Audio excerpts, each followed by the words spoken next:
presidente, senhores deputados, senhoras deputadas, colegas jornalistas aqui presentes.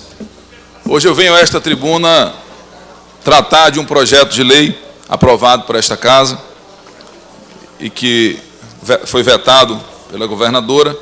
Projeto de lei que, na minha avaliação, ele extrapola a questão político-partidária.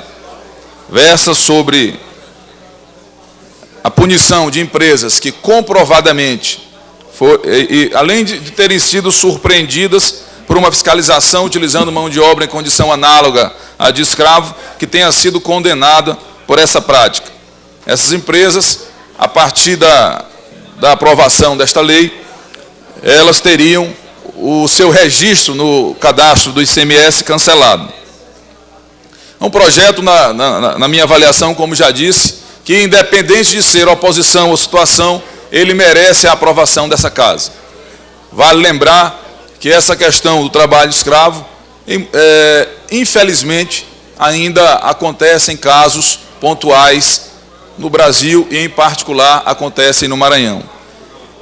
Hoje, a nossa decisão pode ser uma sinalização de que a Assembleia está contribuindo, aperfeiçoando a legislação para que nós nos livremos dessa praga que já devia ter ficado no século passado, que é a utilização de mão de obra escrava no estado do Maranhão.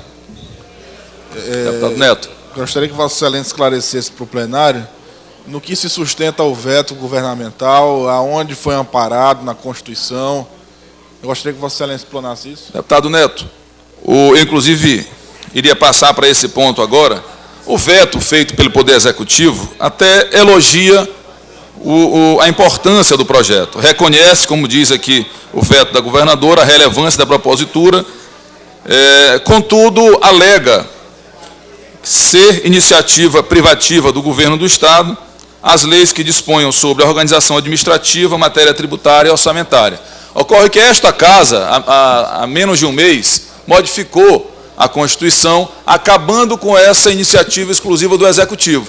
Já nem precisava, porque o próprio Supremo Tribunal Federal, em decisão, já havia considerado essa prerrogativa exclusiva dos poderes executivos como inconstitucional. Então, o que esta Casa fez foi adequar a legislação do Estado do Maranhão à decisão da Suprema Corte do Brasil.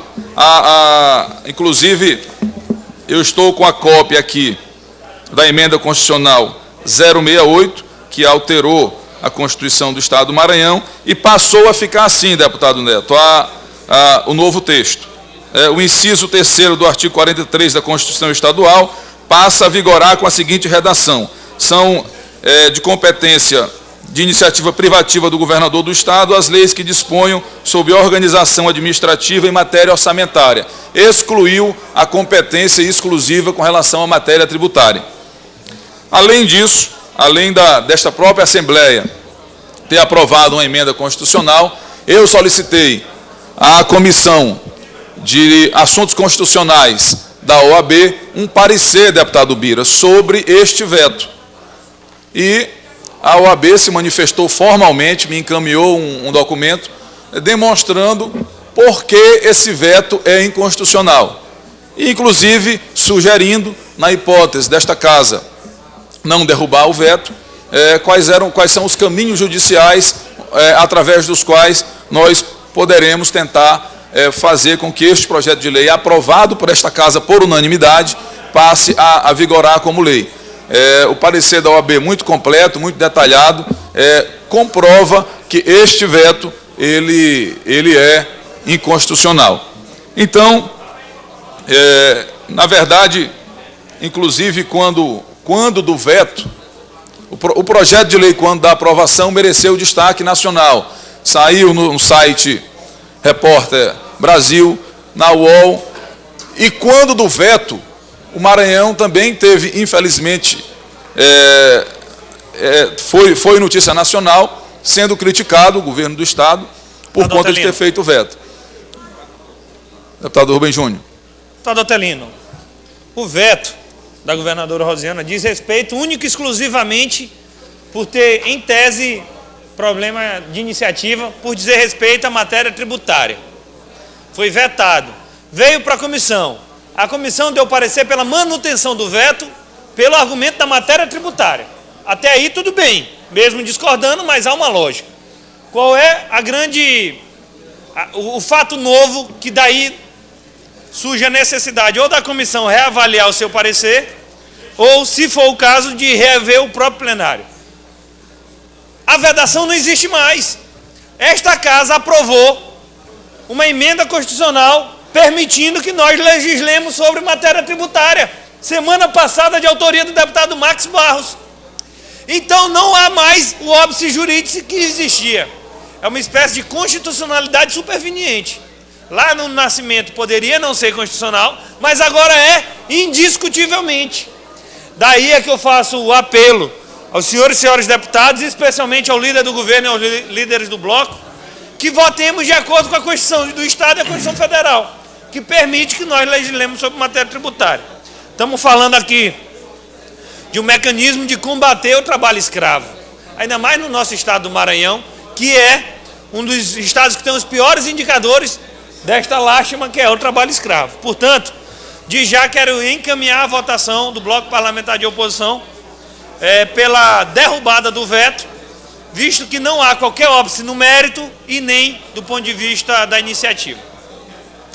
Agradeço a parte, deputado Rubem Júnior. E para finalizar, diante desses argumentos todos, nós precisamos hoje, caros deputados e deputadas, preservar não só um projeto de lei muito importante, quanto a imagem desse parlamento.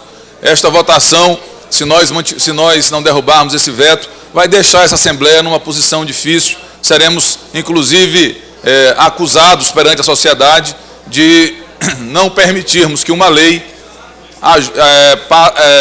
surja no Maranhão, passe a vigorar para proibir e para criar mais obstáculos jurídicos às empresas que insistam em continuar utilizando mão de obra em condição análoga à de escravo.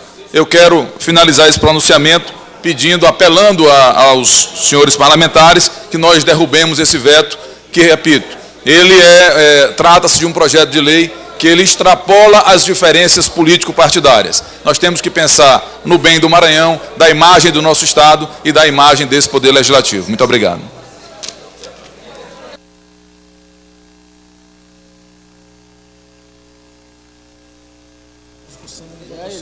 Encerrada a discussão. O deputado Bira se inscreveu? Não.